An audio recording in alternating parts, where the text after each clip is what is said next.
کبھی بھی یاد رکھو زندگی گزارنے کا طریقہ ہے کسی کو اپنی مجبوری نہ بناؤ. جب آپ مجبوری بنا لیتے ہو نا کسی کو, آپ کے ہاتھ بن جاتے ہیں, آپ کے ہاتھ بن جاتے ہیں. اور جتنا آپ اپنے آپ کو دوسروں کے سامنے مجبور بناؤ گے, اس زمانے میں اگلا اتنا ہی آپ کو نوچ نوچ کے کھانا شروع کر دے گا, نوچ نوچ کے کھانا شروع کر دے گا. تو یہ ہم صرف فقیر کس کے ہیں؟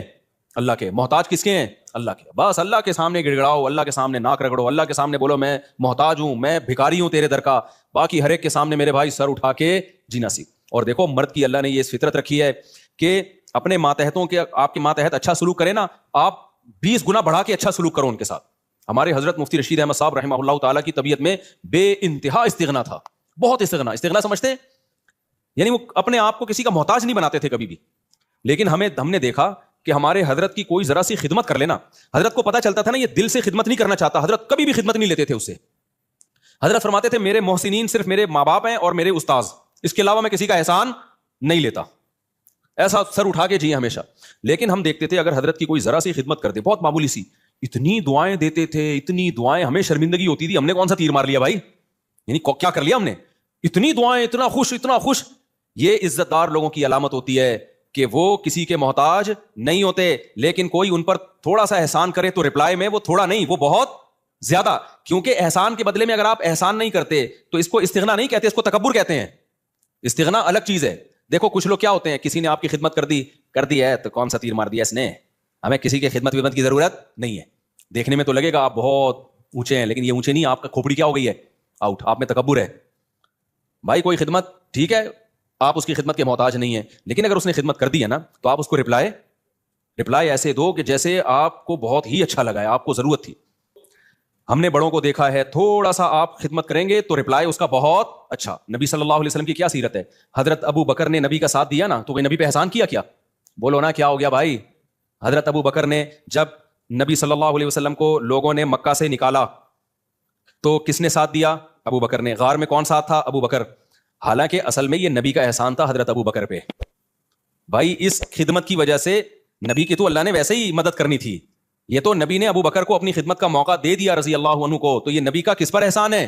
ابے بھائی کو اتنے پیغمبر کسی کو اپنی خدمت کرنے دے دیں تو یہ تو پیغمبر کا ان پر احسان ہے, جس سے انسان کو عقیدت محبت ہوتی ہے. انسان کہتا ہے نا مجھے آپ تھوڑی سی خدمت کرنے دے دیں, آپ کا مجھ پر بہت بڑا احسان ہوگا, کہتے ہیں نا لوگ, اور باقی سمجھتے بھی ہیں کہ بھائی اس کو ہماری خدمت کی کیا ضرورت ہے. تو قرآن میں اللہ نے فرمایا بھی کہ اگر تم نبی کی مدد نہیں کرو گے, اللہ تو اپنے نبی کی مدد کرے گا, آخری نبی ہے, آپ کا دین تو غالب ہو کے رہے گا. لیکن نبی نے ابو بکر کو کیسا صلہ دیا, فرمایا میں نے ہر شخص کی خدمت کا دنیا میں بدلہ دے دیا ہے سوائے ابو بکر. یہ مبالغہ ہے, ورنہ ایسا کیسے ہو سکتا ہے؟ نبی کی برکت سے ابو بکر کو ایمان ملا, لیکن آپ صلی اللہ علیہ وسلم نے سکھایا ہے. پھر فرمایا لو کنت متخذا خلیلا لاتخذت ابا بکر خلیلا, اگر میں کسی کو جگری دوست بناتا تو ابو بکر کو بناتا. خلیل کا مطلب بہت ہی, فرمایا میرا خلیل اللہ کے سوا کوئی خلیل بنانے کی اجازت ہوتی ہے ابو بکر کو بناتا. کتنا اپریشیٹ کیا آپ صلی اللہ علیہ وسلم نے. حضرت معاذ ابن جبل, انہوں نے نبی کی خدمت کی, نبی کا ساتھ دیا جنگوں میں, کیسا صلہ نبی نے دیا. آپ صلی اللہ علیہ وسلم نے کیا فرمایا, انی احبک فی اللہ, اے معاذ میں تجھ سے اللہ کے لیے محبت کرتا ہوں.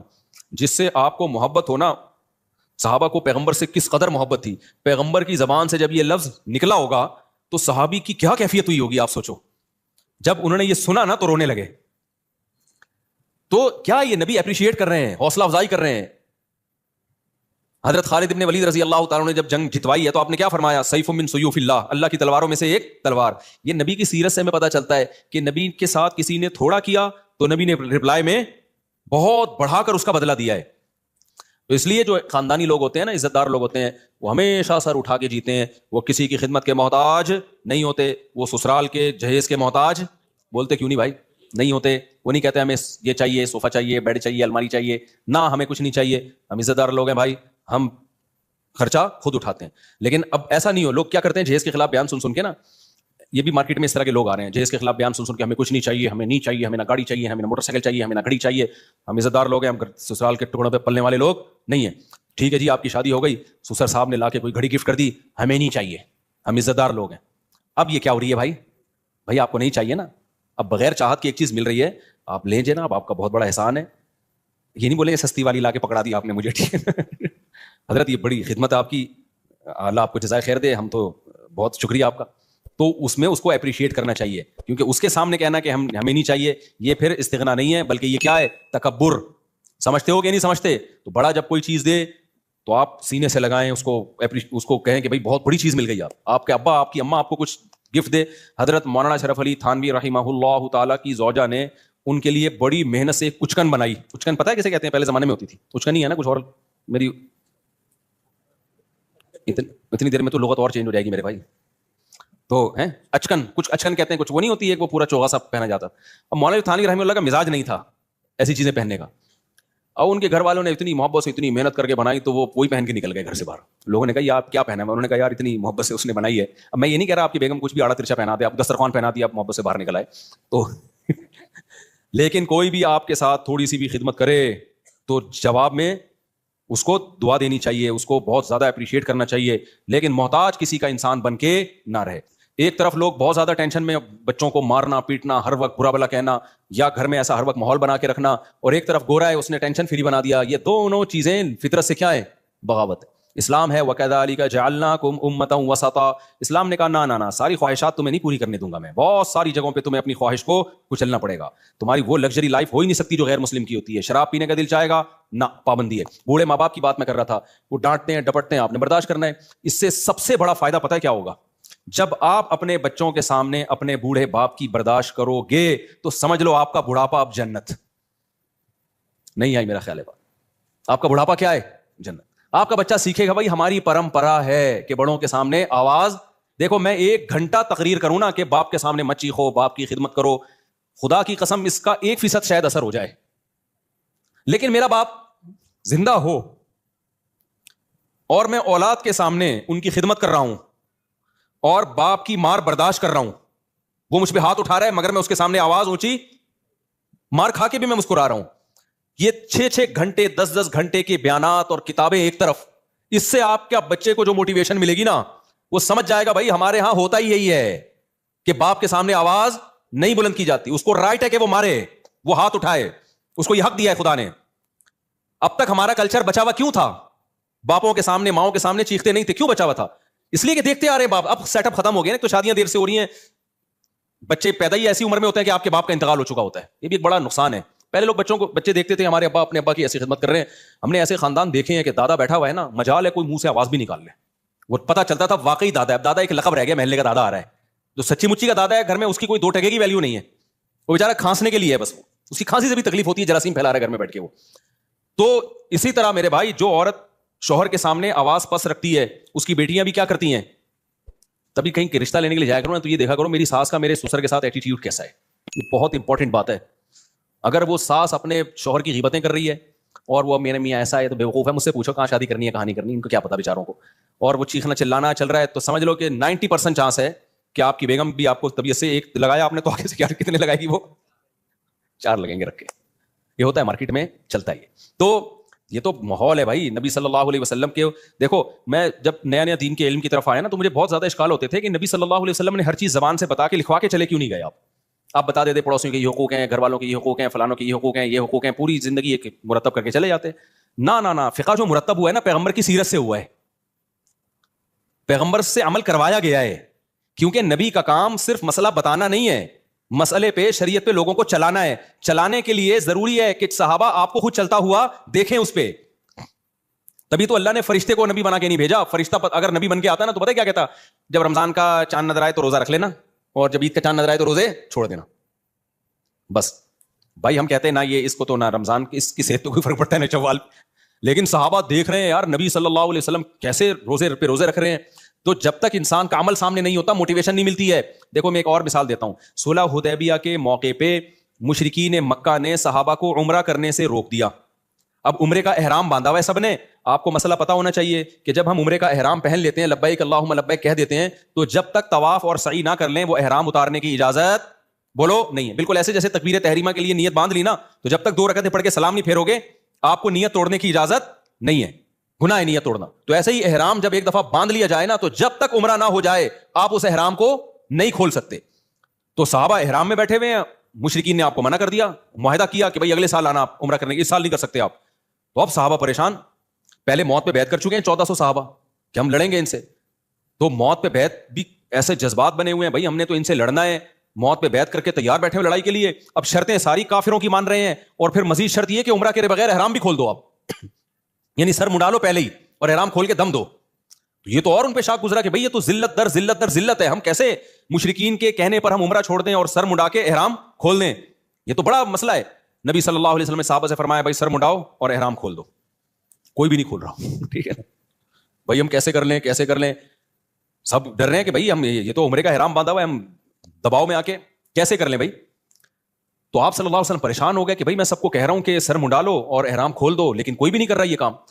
آپ کہہ سکتے ہیں بھائی صحابہ نبی کی نافرمانی کیسے کر رہے ہیں. دیکھیں نبی کی حکم کی دو حیثیتیں ہوتی ہیں. بعض دفعہ آپ صلی اللہ علیہ وسلم کو حکم دے رہے ہوتے ہیں, صحابہ سمجھتے ہیں شاید یہ کوئی سیاسی حکم ہے, یعنی ہماری آسانی کے لیے دیا جا رہا ہے, یہ کوئی واجبی حکم نہیں ہے, ہماری آسانی کے لیے. عزیمت اسی میں ہے کہ عمرہ کیا جائے.